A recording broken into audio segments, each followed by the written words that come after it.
ناظرین جی جی پی میڈیا میں خوش آمدید۔ آج کی بڑی خبر یہ ہے کہ حماس نے جو کمیٹی بنائی ہوئی تھی غازہ کی گورننس کے لیے، 1 دہائی سے زیادہ، اس کمیٹی کو ڈیزالو کرنے کا اعلان کر دیا ہے۔ ٹیکنوکریٹک سیٹ اپ کو اختیارات جو ہیں وہ دے دیے ہیں، اور یہ ایک بہت بڑی ڈیولپمنٹ ہے غازہ اور اسرائیل والے معاملے کو لے کر، اور یہ بیسیکلی اسی براڈر فریم ورک کا حصہ ہے جس کو ڈونلڈ ٹرمپ نے بورڈ آف پیس کا نام دیا اور اس کو پریزنٹ کیا۔ وہ آپ کو یاد ہوگا کہ جب یہ بورڈ آف پیس کی اناؤنسمنٹ ہوئی، پاکستان اس کے اندر اس بورڈ آف پیس کا حصہ بنا، تو اس وقت بھی جو ٹرمپ کے پوائنٹس آئے تھے تو اس میں باقاعدہ طور پہ ملٹیپل جگہوں کے اوپر ڈیفرنٹ پلیٹ فارمز پہ میں نے یہ بات کی تھی کہ اگر آپ ان پوائنٹرز کو پڑھیں تو اس میں بہت کچھ پازیٹیو ہے جو مسلمان نکال سکتے ہیں۔ اس وقت بھی میں نے یہ بات کی تھی کہ یہاں پہ اس میں یہ خرابی ہے، اس میں یہ پوائنٹ کی خرابی، اس میں وہ پوائنٹ کی خرابی ہے، تو میں نے اس وقت بھی عرض کیا تھا کہ یہ بیسیکلی جنہوں نے دیا ہے ان میں they did not give these points out of benevolence for the Muslims۔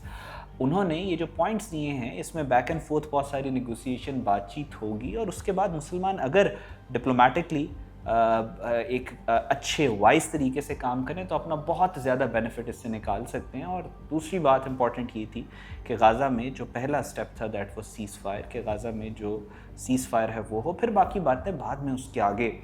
جو ہیں وہ چلیں گی۔ تو اس وقت بھی بہت زیادہ کرٹیسزم کیا گیا، یہ سو کال جو اپنے آپ کو غازہ کا ریپرزینٹیٹیو کہتے ہیں، یا پاکستان میں اسپیشلی جن کو practically they are unaware of the realities and the political dynamics of the region and the Middle East as well۔ یہ سینٹر مشتاق جیسے لوگ جو اپنا پولیٹیکل کیپٹل یہاں سے ڈرا کرتے ہیں اور کچھ سوشل میڈیا کے اوپر جو اپنے ویوز کی گیم ساری کرنے کے لیے غازہ کا نام استعمال کرتے ہیں، تو انہوں نے کافی زیادہ کرٹیسائز کیا کہ بھئی یہ تو یہ ہے اور حماس جو ہے اس کو نہیں مانے گی۔ تو میں نے اس وقت دوبارہ ان کی خدمت میں عرض کیا کہ جو باقاعدہ طور پہ وہ ٹویٹس بھی میں نے لگائے جو ریپرزینٹیٹیوز غازہ کے اندر بیٹھ کے رپورٹ کر رہے تھے غازہ کے حالات کے اوپر پچھلے 3 سال سے، انہوں نے بھی حماس کو یہی ریکمینڈ کیا کہ وہ ایک قدم پیچھے ہٹ جائے، اور بڑی ایموشنل پوسٹ تھیں وہ ساری۔ آج آپ نے دیکھا ہے کہ اس وقت بھی میں نے کہا تھا کہ حماس اس سے یہ جو بورڈ آف پیس ہے اس کے ساتھ اگری کرے گا،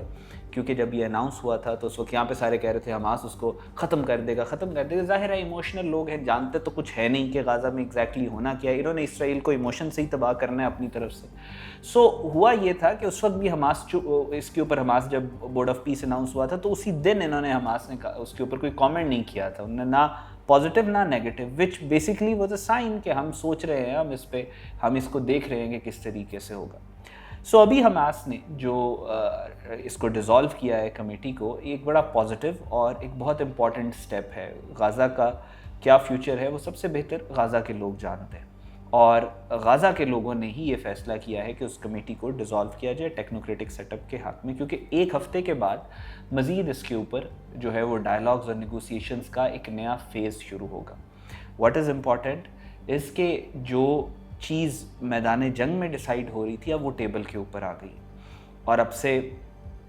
1 سال پہلے یا 6 ماہ یا 7 ماہ پہلے مسلمانوں کی ڈپلومیٹک ورلڈ کے اندر ایز اے ہول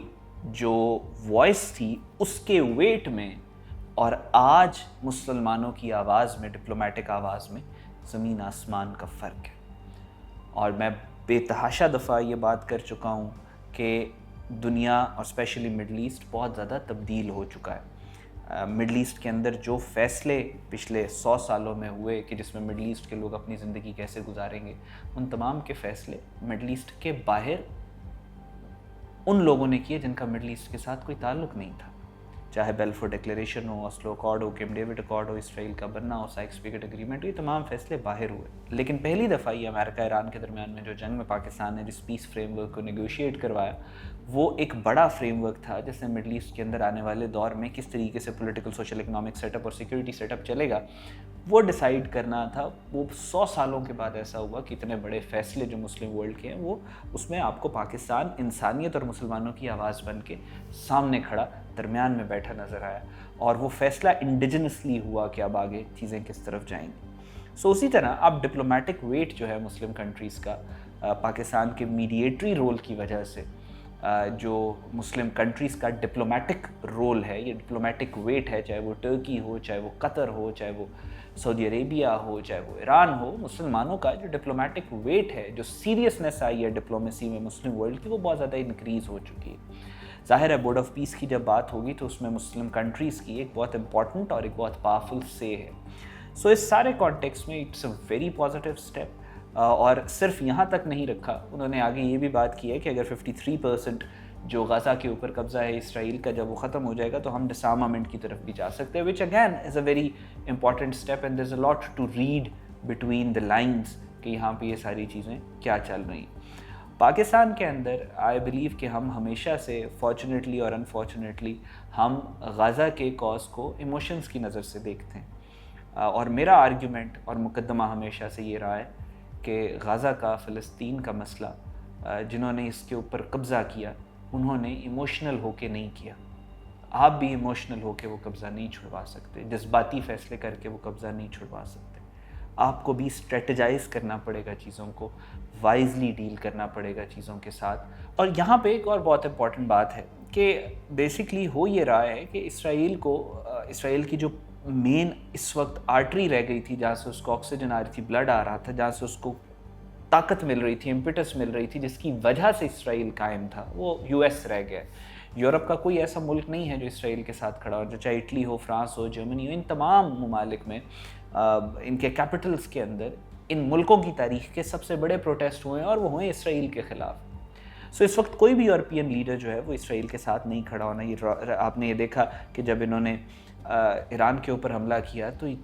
منتیں کرتے رہے یورپین کنٹریز کی کہ وہ ان کو سپورٹ کریں، nobody supported them, nobody came near Israel this time, because ایک ایسی کرس بن چکا ہے اسرائیل کہ یہ وہ پولیٹیشنز کو بھی نظر آتا ہے کہ ان کے کریئرز اور ان کی سیاست کو یہ کھا جائے گا اگر لوگوں نے دیکھا کہ اسرائیل کے ساتھ کھڑے۔ The only life line that was left with Israel was the U S,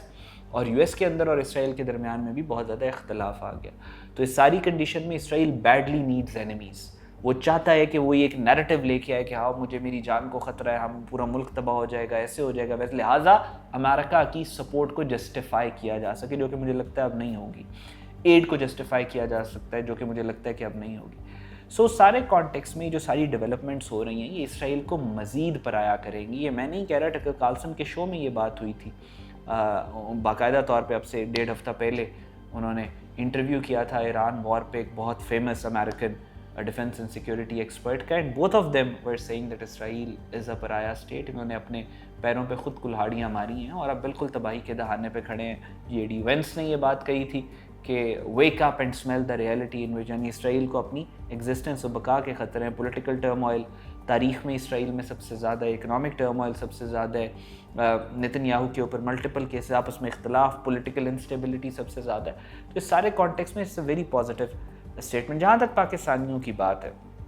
it's very unfortunate کہ یہاں پہ جو غزہ کے کاز کے ریپرزینٹیوز بنے ہوئے ہیں ان کو پریکٹیکلی پتہ ہی نہیں ہے، وہ نقشے کے اوپر دیکھ کے بھی نہیں بتا سکتے کہ غزہ کہاں پہ،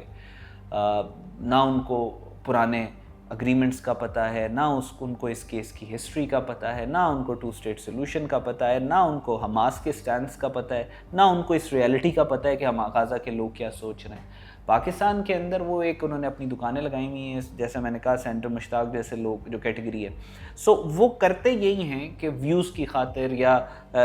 چند جذبات کو ابھار دیں گے لوگوں کے اور اپنا پولیٹیکل کیپٹل یہاں سے ڈرا کریں گے، تو اس وجہ سے انہوں نے پوری عوام کو ایک ایموشنل بنا دیا۔ میرا اس کے اگینسٹ ہمیشہ سے مقدمہ یہ رہا ہے کہ غزہ کے اوپر جب قبضہ ہوا، جب مسلمان دنیا کو توڑا گیا، تو جنہوں نے توڑا انہوں نے جذباتیت کے تحت یا ایموشنلزم کے تحت نہیں توڑا، انہوں نے پیور اسٹریٹجی اور وزڈم، ان کو وزڈم کلیور کہہ لیں آپ ان کو، تو انہوں نے اس کے تحت توڑا۔ اگر آپ نے دوبارہ سے مسلم ورلڈ کے لیے کچھ بہتری کرنی ہے یا غزہ کے لیے کچھ بہتری کرنی ہے تو آپ کو بھی ایموشنل اور جذباتی جو ہو کے چیزوں کو سوچتے ہیں اس کے ہٹ کے اسٹریٹجی کے تحت سوچنا پڑے گا، دور کے فائدے کو دیکھتے ہوئے آپ کو چیزوں کو اسٹریٹجائز کرنا پڑے گا، وزڈم کے ساتھ آپ کو ان کا مقابلہ کرنا پڑے گا۔ ہمارے لوگ جو ہیں وہ بس کہتے ہیں کہ وہ جذبات مار مار کے انہوں نے اسرائیل کو ختم کرنا ہے، which practically is not going to happen. So I think as a nation ہماری جو پبلک ہے دے نیڈ ٹو نو کہ غزہ اور فلسطین اور مڈل ایسٹ کے لارجر ڈائنامکس کیا ہیں، تاکہ یہ جو اس طرح کے ولچرز ہیں جو اپنے پولیٹیکل کیپٹل کے لیے آپ کا استعمال کرتے ہیں، جذبات کا استعمال کرتے ہیں، وہ نہ کریں۔ میں نے آپ کو پہلے بھی اس وقت بھی یہ بات کہی تھی، اب سے 4-5 ماہ پہلے، کہ جب یہ آیا تھا پیس ایگریمنٹ، اس وقت بھی میں نے کہا تھا کہ حماس اس پہ اگری کرے گا، اور آج آپ نے دیکھ لیا کہ Hamas has agreed, because Hamas اور غزہ کے جو لوگ ہیں they are very sensible and they know کہ کیا چیز ان کے لیے بہتر ہے، وہ کس کنڈیشن میں، اور انہوں نے اس کو آگے کیسے لے کے چلنا ہے۔ آگے ہم سب امید کرتے ہیں کہ فلسطین کا مسئلہ جو ہے وہ حل ہوگا، اور اس کا مجھے نظر بھی یہ آ رہا ہے، آپ کو بھی یہ نظر آ رہا ہوگا کہ آپ دیکھ رہے ہیں کہ اسرائیل اس وقت پینک میں امریکہ کے خلاف اور اس کے درمیان میں جو خلا ہے، اس نے بہت ساری چیزوں کو اسرائیل کے لیے بگاڑ دیا، یہ بگاڑ آگے مزید بڑھتا ہوا بھی نظر آ رہا ہے۔ سو یہ تمام پازیٹیو سائنز ہیں اور انڈیکیٹرز ہیں کہ انشاءاللہ جو غزہ کا معاملہ ہے، اس فلسطین کا معاملہ ہے، وہ ایک بہتری کی طرف آگے جا رہا ہے، and it's a positive step. آگے مزید دیکھنا ہے کہ ایک ہفتے کے بعد جو مذاکرات ہوتے ہیں اس میں ڈسارمامنٹ والی بات کہاں پہ جاتی ہے، کن شرائط کے اوپر ڈسارمامنٹ ہوتی ہے، کس طریقے سے اسرائیل کی اسٹریٹجک اسپیس کو مزید کم کیا جاتا ہے، یہ وقت بتائے گا۔ فی الحال اتنا ہی۔